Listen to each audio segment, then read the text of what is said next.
The spring portal is getting ready to open up for football. The Sun Devils need to add edge depth, receiver depth, and quarterback depth.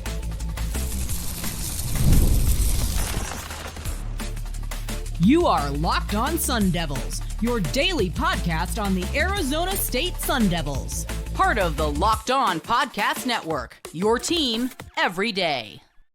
Welcome back to the Locked On Sun Devils podcast, part of the Locked On Podcast Network, your team every day. My name is Richie Bradshaw, and I will be your guide for everything Arizona State Sun Devils. Shout out to my everydayers who are here every day, and thanks to all of you for making us your first listen of the day. Today's episode is brought to you by our friends over at 5 Hour Energy. Head over to 5hourenergy.com. That's the number 5hourenergy.com to find over 15 flavors for you to choose one. If you need one now, you can get your 5 Hour Energy shot at your local grocery or convenience store. Stay stocked up and stay energized. The spring portal is getting ready to open up for the Sun Devils. They need depth all across the board. Quarterback is one of those positions. How is ASU looking right now with their recruiting? Are they trending up? Can they sustain it? And what are we looking forward to this summer? That is all coming up on this crossover edition of Locked On Sun Devils as I sit down with our recruiting expert, the one and only Brian Smith of Locked On The Portal. If you have not subscribed to that show, you absolutely have to, especially if you are a recruiting fan like myself. Brian is an expert in the field. He gets the backstories. He talks to these kids. It's so informative. If you want to know more about how recruiting goes down, then you got to talk to Brian Smith with Locked On The Portal. We're sitting down with him today to discuss Arizona State and the upcoming transfer portal window. I'm going to let him know what I think. He's going to let me know what he thinks. We're going to talk about the important guys. We're going to take a look at the upcoming recruiting for ASU and why this may be a trend that's here to stay for the Sun Devils. That's all coming up in just a moment. I'm going to hand it over to Brian, and I'll see you guys later. Till then, you keep it locked right here on Locked On Sun Devils. Brian Smith, take it away. Arizona State's 2024 playoff run has the Sun Devils trending. Are they going to hit in the portal, and how's their recruiting doing? That's next on the Portal Podcast. Locked On presents The Portal, the daily podcast covering college football recruiting and everything NIL. Part of the Locked On Podcast Network, your team every day.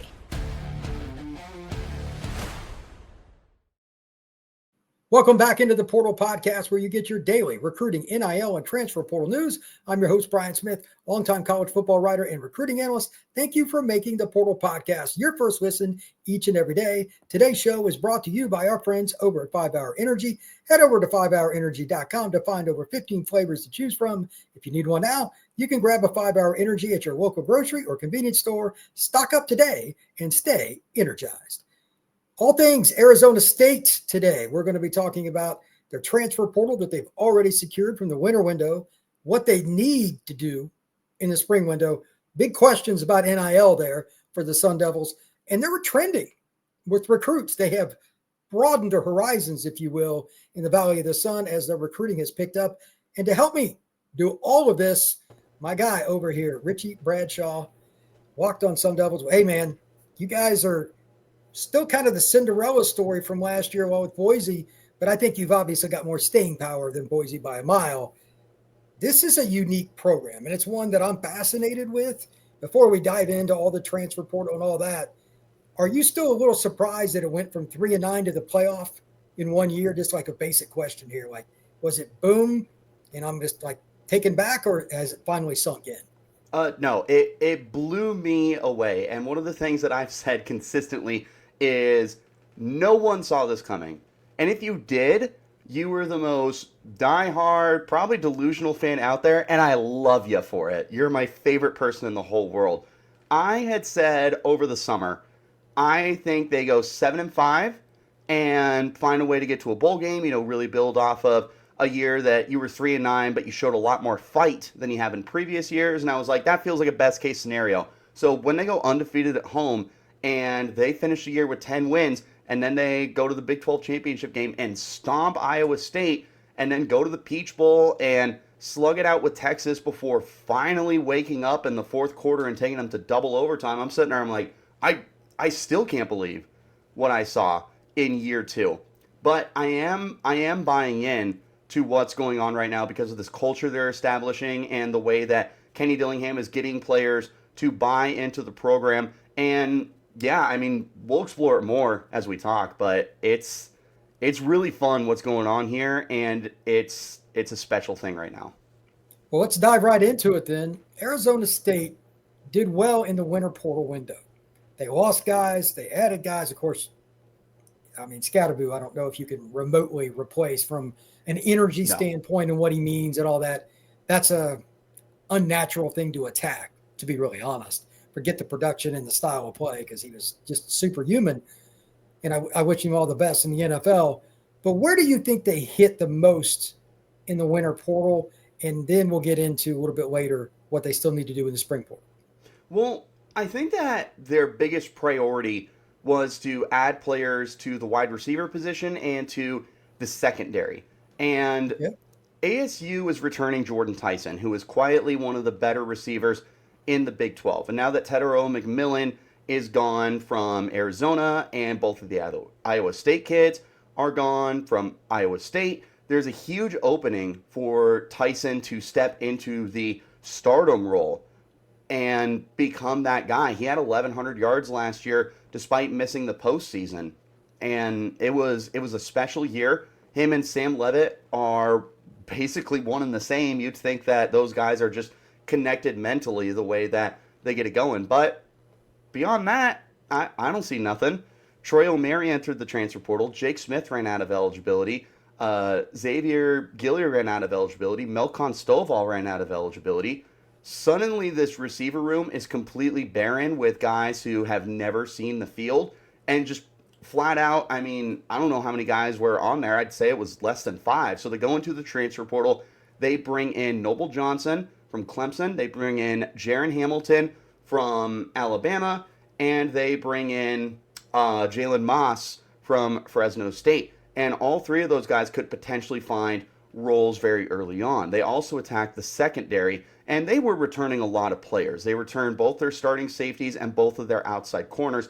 But then you have to replace Shamari Simmons, who was a terrific nickel corner / third safety for the team. If anyone doesn't remember who he is, in the start of the second half against Texas, he's the one who popped the Texas running back and forced the fumble, and Quinn Ewers was like, I'm just going to take a safety here. That's Shamari Simmons. You have to find a way to replace him. So what does ASU do? They bring in a ton of guys who can play safety and play corner. Adrian Wilson, a.k.a. Boogie Wilson, coming from Washington State, has that similarity to him in his game where he has some corner experience. They bring in Kendrick Breedlove, who feels like a very natural fit as a nickel corner. I've been told and I have seen at some practices that he's getting some reps at safety. And Nyland Green is coming in, a former really highly recruited kid out of high school.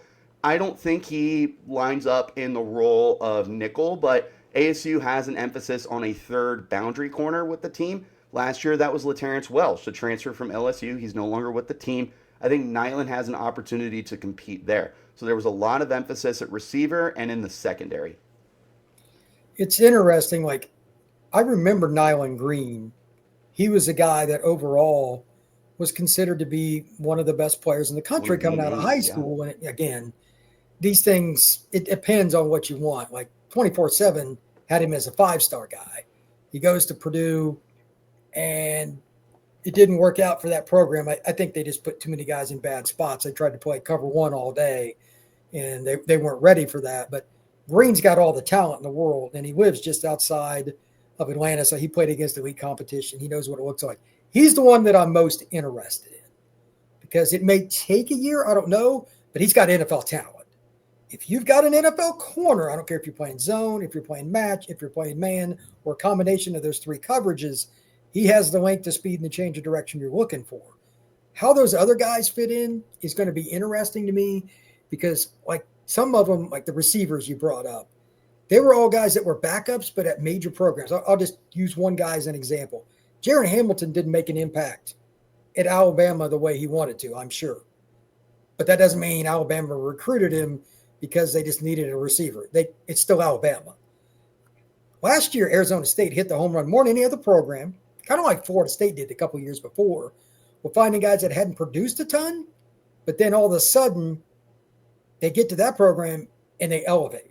So the question is, can Arizona State do that? Well, they just did it once. So now how do you do it again? I mean, they got some momentum now because there's got to be more belief behind the program and how the strength program works and everything else. You add all those guys like Nyland Green. No offense to Purdue, but I don't think that staff knew what they were doing. They were awful. I expect him to take a big jump. Again, like 24/7 isn't going to miss on a kid, suburban Atlanta like that. And it's a kid that I saw play. He's really good. I think Arizona State has some sleepers based on where the rankings are for these portal. Portal rankings are really hard because you don't know where a kid is mentally after they're like leaving Purdue. I mean, they were god awful. So Green might be a guy that takes a huge jump after he gets through spring and all that. Who knows? But it's really, really fascinating. I've got a couple of questions for you overall, but one that I just thought of, is there anybody you think is going to make like out of the box, just boom, game one, this transfer has a chance to be an impact guy? And if there's more than one, that's fine, but is there at least one guy you think most likely to make an impact for the Devils? Yeah, very easy decision for me to tell you. And depending on where you're looking, like you said, it's so funny how these transfer rankings get put out. And I think a lot of it is based off of where they previously were in 100%. high school. But you know who doesn't have a high rating that is almost guaranteed a starting spot depending on how camp goes? Kanye Udoh. The transfer from Army ran for over 1,100 yards last year as essentially their second runner because you know Army, their quarterback's going to get 300 carries. But Udoh is coming in, and he's going to try and help replace Cam Skattebo. And you brought that up earlier. And the way the ASU has to look at this is classic Moneyball. You can't replace Cam Skattebo, but you can replace him in the aggregate. And they've got some guys on the roster, Kyson Brown, Raleek Brown, Alton McCaskill, some younger guys as well, who can help. And then Udoh's going to come in as the guy with the most production of any of the guys, and he could potentially be the lead back while Kyson Brown gets involved. And Kyson's going to be a name to watch this year for the Sun Devils. They are going to try and find a way to replicate the production, not so much the player, which that is what it is. You're not replacing Skattebo, who is one of the greatest players in Sun Devil program history with only 2 seasons with the team. But Kanye Udoh has the absolute best shot to be a starter week 1 for the Sun Devils. And of everyone on this transfer class, and I do like a handful of guys, Jalen Moss has me very, very excited to line up as a slot receiver for the team. Kanye Udoh is unmatched in the way that he should be a week 1 starter and one of the biggest producers on this team. I wouldn't be surprised if he was a 1,000-yard runner, even if he were to be in a very split backfield. That's how talented he is, and ASU's offensive line is mostly all back, and the team loves to run the football. When we come back, I'm going to ask Richie about what they need from the spring window. It opens on April 16th. That is next here on The Portal.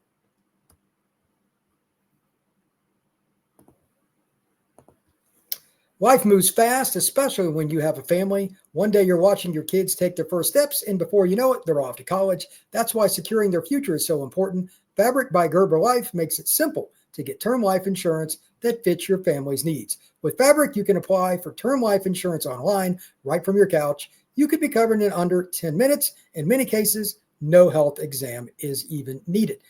As a parent, you want to make sure that your family is financially protected no matter what happens. Fabric gives you that opportunity for peace of mind. And it's also beyond life insurance because Fabric also offers free digital wills and access to investment accounts to help you plan for your children's future. Join the thousands of parents who trust Fabric to help protect their families. Apply today in just minutes at meetfabric.com/lockedoncollege. That's meetfabric.com/lockedoncollege. Policies issued by Western Southern Life Assurance Company, not available in certain states. Prices subject to underwriting and health questions. We are also brought to you by Prize Picks. Baseball season's now in full swing, and there's no better way to get in on the action than with Prize Picks, the best place for daily fantasy sports. With Prize Picks, you pick more or less on at least 2 player projections And if you're right, you can win up to $1,000 your cash. Whether it's strikeouts, RBIs, or first inning runs, Prize Picks helps every game be more exciting. Build up your lineup, and this week I'm picking Aaron Judge for more than one home run and Shohei Ohtani for more than one stolen base. It's that easy. There's my two. For you, it could be something else. It could be a pitcher getting a win, a pitcher getting a save, whatever it is. Make sure you check it out with Prize Picks. Download the app today and use code LOCKEDONCollege to get $50 off instantly after you play your first $5 lineup. That's code LOCKEDONCollege for $50 instantly after you play your first $5 lineup. Prize Picks. Run your game.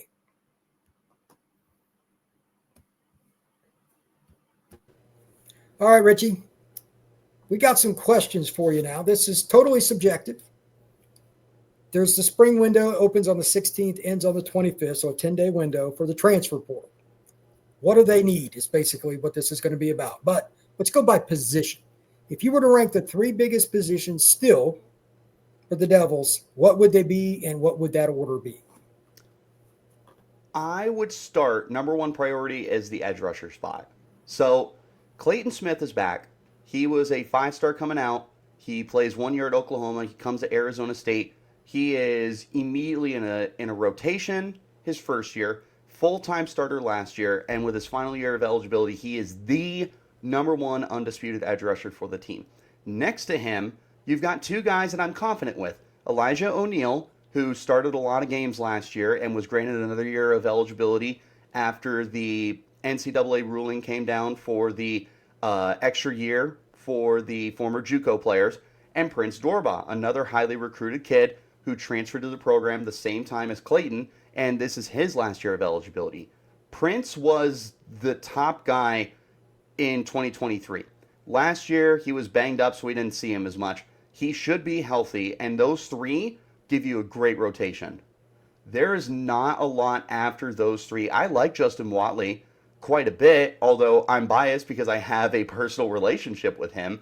But the depth is not really there at edge rusher right now, and ASU struggled to generate sacks last year. They got some decent pressure, but at some point as a defense, you have to convert pressure into sacks, and ASU did not do that, so they need to get another edge rusher. Number two is going to be wide receiver. I do like the additions they've made, and with Jordan Tyson back and Jalen Moss on this roster, I feel confident that you have two starters right now. Malik McClain, who played at Penn State a couple of years ago. We only saw him last year really for 2 games, both in the postseason, 40-plus yard catch against Iowa State and a 40-plus yard touchdown against Texas, courtesy of Cam Skattebo tossing that ball, and he had to fire off a few arrows to celebrate it. But I still need more depth, and what I need is proven depth. I like some of the younger guys. Henry Hossman has been a very fun surprise right now as a true freshman. Derek Eusebio has seemingly come out of nowhere for the team. There's some guys I like, but if they can get one more proven guy, someone that's got a lot of experience, I would love to see that. And then the third one, I'm going to catch you off guard here, is quarterback. I love Sam Leavitt for obvious reasons, and we don't need to go into detail. Quarterback 2, Jeff Sims, he is what he is. We know what he is from the amount of programs he's been to, the starts that he has had. He's fine for what you're getting. You hope he doesn't get on the field. The ASU roster is talented enough that, God forbid, if he does, you could still be able to get away with him starting a game or two. And then after that, get this, Brian. There is not a single quarterback on the roster that has taken a snap in college football after Jeff Sims. You have 2 true freshmen in Michael Tollefson and Cam Dyer from New Mexico. Dyer's out for the year recovering from an ACL surgery. And then the other guy is Navi Bruzon, who is arguably the greatest high school football player in the history of Arizona as a state. He had to redshirt last year. I mean, he's got a lot to work on. And I mean, if Sam goes down and you have Jeff Sims, there is nobody there, or vice versa. And it's just Sam Leavitt. There is nobody there that has taken a single snap of college football. So I want to look for someone who can be a quarterback 3 and potentially push Jeff Sims to be the quarterback 2, because Sims, it appears he's all in on this program for his final year, even though he's incredibly unlikely to start at any point during the year. But I need a third quarterback here. Last year we had Trenton Bourguet, and Bourguet, for his limitations, started pretty much a season's worth of football games with ASU, so at least we knew that he had the potential to come in, whether that was good or bad. They do not have a third guy right now, and I like what's there. I am much higher on Butter Tollefson than a lot of people are after the craziest senior season that a high school football player has seen in my time of paying attention, and I like Navi Bruzon. I need a third guy that has seen playing time. That's my biggest need right now. And otherwise, I mean, you can stack some depth at corner or defensive tackle or the interior of the offensive line, but I don't know how many people are on board with me. And maybe I'm crazy for saying it, but I really need this team to add a quarterback. That is one of my absolute top priorities when the transfer portal rolls around. I don't blame you, because a backup quarterback that has some experience is important. And if you're not sure about Sims, you can call it what you want, because he's technically the number 2, obviously. Right. But is he? You know what I mean? Like that. Yeah. Get your point. Mm-hmm. Just because you're listed doesn't mean you're viable. So it matters in college too. Like I know in the NFL, if you're on your number 2 quarterback, you're not feeling good. But in college, you need a room with guys. Yeah, it's a different kind of situation. Right. Question 2, are you worried in the spring portal that the NIL at ASU will keep them from getting, especially elite guys? Is it not developed enough yet unless they just funnel all their money into like 1 or 2 players? You know, we were talking about this off mic before we got started, and we have looked at ASU and their NIL growth, and it's been substantial. The development that we've seen in the last 2 years, through the roof. Here's the problem. It was basically non-existent before. So you're talking about getting a lot better when there was literally nothing there. So you're still not even remotely ready to compete with some of the big powers in college football. You're not remotely ready for programs like BYU and SMU, who have deep pockets to be able to bring in those guys. And yeah, they may not be those 10-win programs, but when SMU's giving me a call and they're giving me a pretty hefty amount of money, and I see they're trending up, I'm like, yeah, I can be a Mustang. Why not? ASU's not ready for that. And that's one of the reasons that I believe, without being able to confirm, they weren't able to pull in the Branch brothers when Zachariah was out here visiting, or why Deuce Robinson was not able to get reeled in. You're bringing the guys in for visits. That's awesome. It shows that people are taking an interest in ASU. But until you are able to reel them in and keep them here, you're still going to be behind some other schools, and the NIL is a huge factor for this program. So if some big fish enter the portal, if we see some 5-stars out there, former 5-stars, I should say, if we see some really quality 4-stars, or if they're even trying to be in the mix for the Stanford kid, which they're not even remotely in it, but the NIL certainly matters right now. It's that stage of college football. Whether you love it or you hate it, it's here to stay. So they've got a lot of work to do, and that's one of the things that's going to keep them out of the competition should Texas get involved. Should Texas A&M get involved? Should Ohio State or Alabama get involved? You're behind. You are much further behind. Finally, for the 3 questions, do you just think overall numbers that they'll end up adding more offensive or defensive players from the spring window? That's so tough, because with the winter window, Kenny Dillingham said, hey, we're not really looking to add a lot of guys, maybe 8, 10 at the most. They bring in 12 guys, which isn't overly surprising. ASU does have some big names to replace. And through spring practice so far, what I have witnessed and what I have spoken to other people have witnessed is this group looks really, really quality, but they are behind some of the guys on the roster. The biggest example I can give you is at corner. Kendrick Breedlove and Nyland Green, funny enough, both of them come from Purdue. They, 2 years ago, even last year, they could have waltzed into starting spots. I would tell you they are firmly on the second team right now because guys like Rodney Bimage and Montana Warren, who have been at the program for several years now, have taken that step to develop and get to that next level. So when we're looking at how we're going to address it for the spring portal, it's just tough to truly assess because you're like, I like what we have, but at the same time, we need that depth. And I think I would lean towards the offense right now because I do think you need that quarterback. I want at least one more receiver in this room. I love the competition that's been going on, but I still am not overly confident in it.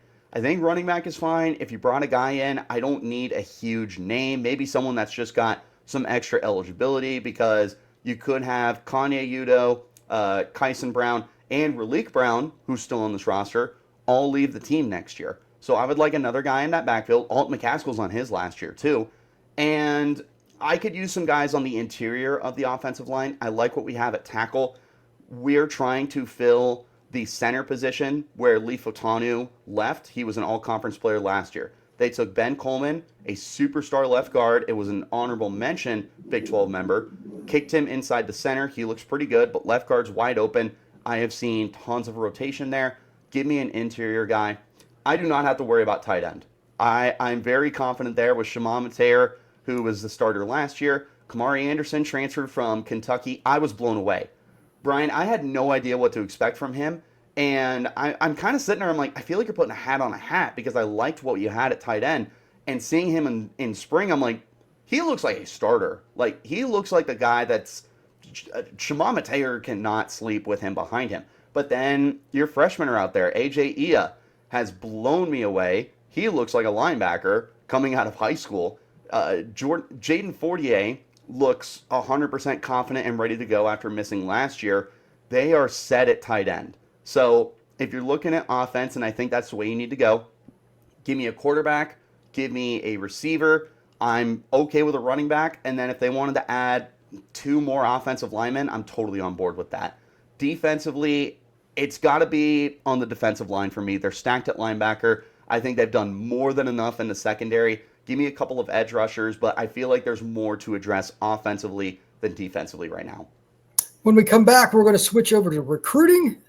Can the Sun Devils take that next step and start landing some big-time players? That is next here on The Portal. Daylight savings snuck up on us again, and if you're feeling that lost hour of sleep, 5-Hour Energy has your back. The extra sunshine means more time for fun, but sometimes you need a little boost to power through. Whether you're staying up late watching the NCAA basketball tournament or squeezing in a round of golf after work or just trying to keep up with your busy day, 5-Hour Energy gives you that quick, refreshing pick-me-up whenever you need it.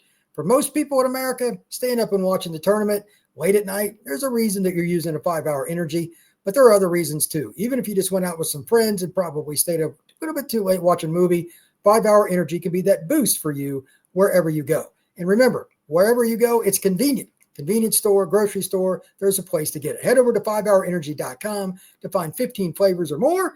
And you can also pick up a 12-pack or 24-pack and have it delivered to your door from 5hourenergy.com. So needing one now, go ahead and get one from the grocery store, convenience store, and stay stocked up today and stay energized with 5-Hour Energy.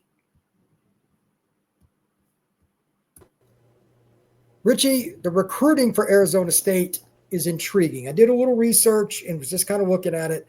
And I used, for state of the record here, I used 24/7 Sports for the totality of visits, and this changes every day, so it might be off by 1 or 2 or something, but they have 27 OVs set up. The official visits are kind of spread out over all the spots, but I noticed a trend that I like, and I know you do as well. 7 D-line, 5 O-line. That's about 45% of their visits are in the trenches. Now, when you look at the teams, including Arizona State, that did well in the playoff, the trenches were key. ASU's O-line gelled a lot more than I'm sure you even thought it would, and I'm sure Cam Skattebo absolutely applauds that, by the way. But if you're going to win year after year, even if your quarterback play doesn't meet fan expectations, hint, about 99% of the time it doesn't with fans, that's another story, you have to win in the trenches, especially at the college level, because these are not professional players, even though they're getting paid. It's not true pro football, at least not yet. So with that being stated, I was very happy to see that.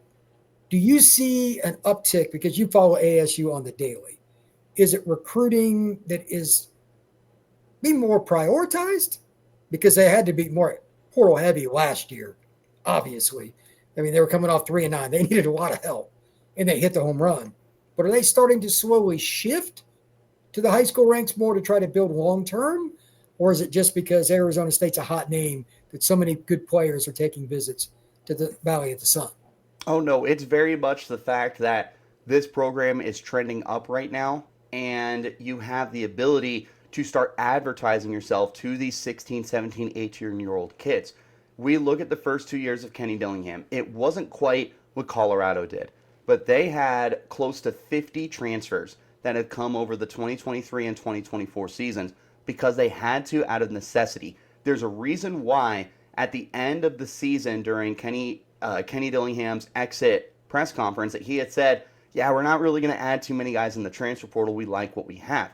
And through spring ball that I have witnessed and that I have spoken with other people, you are seeing the guys on the roster that are outplaying the transfers that are on this team. I mean, it's been terrific to see. You and I both know when it comes to college football, it's the third year that is the most important for a new head coach. And the reason why is now you're seeing your recruits on the field. The previous regime, they have likely graduated at this point. Maybe some of them entered the transfer portal that's wide open now compared to what it was 10 years ago. But this is third year of Kenny Dillingham. Now is the time to see if he's a good recruiter, which we've seen he is a really good recruiter when he was at Oregon and when he was at Florida State. But now it's time to find out, can you coach the kids?